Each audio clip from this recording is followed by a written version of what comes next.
going to spend a minute on mindset. There's essentially three factors that influence behavior in an individual's decision making. What are the needs of the organization? What are the needs of my group within that organization? And what are my needs? What are my interests? And in a vacuum, most people will make decisions based on their own best interest. But articulating those three requirements and focusing or starting with the organization's best interests is what's required. If the organization doesn't do well, the people in that organization won't be employed for very long. So you need to start with what's in the best interest of the organization.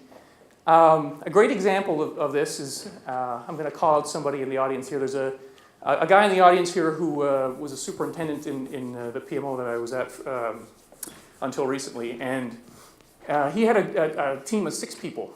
And they were all in the same role.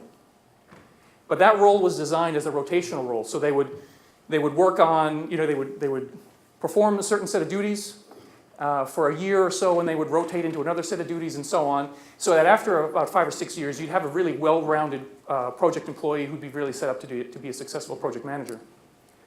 The problem is we designed that role, that rotation, in the office before we really started operating the business. And then a couple of years in, we realized we have to redesign this because it's not quite meeting the business needs. So I defined the business needs and asked that superintendent to go about a process that would meet those business needs, redesign the process in a way that didn't disrupt the cohesiveness of that team and would maximize the best interests of those individuals. So he did an excellent job. Actually, he unknowingly sort of followed some of the elements of the framework I talked about earlier and started with engaging the employees and getting their feedback and understanding what they thought needed to happen, because everyone recognized that there was an issue and we need to address it.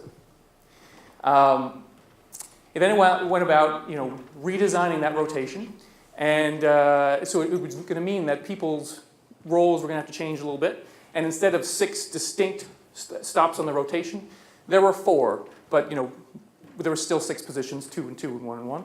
And rather than us as a leadership team sitting there saying, well, John would be great for position A, and Sally would be great for position B, and so on and so forth, which I think is a very common way of doing that.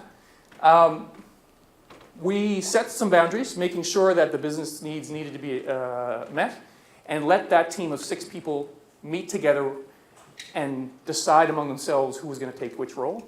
And there was some risk associated with that because,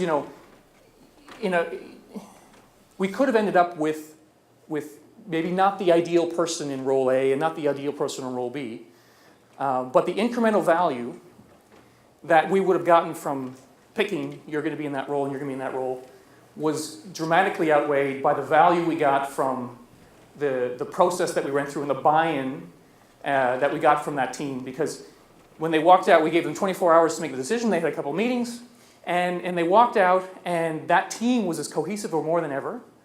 And every one of those individuals was happy because they were able to be part of a decision that affected their own fate, if you will. So I think that's just a great example to illustrate how you need to meet the business needs, but at the same time you can balance the interests of the individuals and the group.